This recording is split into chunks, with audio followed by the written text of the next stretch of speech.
Роналду шынымен де еңбекқор болатын. Адамдар мен оны жек көреді деп ойлайды, бірақ мен оны шын жүрекпен жақсы көрем. Ол данышпан, абсолютты данышпан. Оның жасап жүргені мүмкін емес. Және мен Криштианомен ойнағанды қатты жақсы көретінмін. Адамдар біздің қаншалықты жақын болғанымызды түсіне бермейді. Иә, және мен Месси Роналдудан жақсырақ дегенді айтқаным үшін көпшілік мен Криштианоны ұнатпайды деп ойлайды. Шын мәнінде соңғы жылдары өзім ойланам. Мүмкін тарихта қалатын ойыншы осы Криштиано шығар.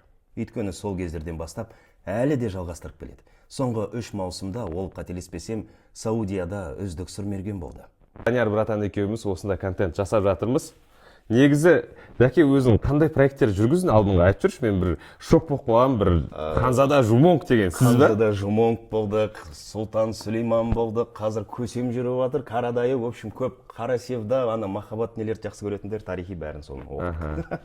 Достар, мінеки, Марадона YouTube арнасында осындай видеолар саламыз, сіздердің қолдауларыңызды күтеміз. Енді, когда такой голос, я думаю, поддержка должна быть шикарная, так что давайте.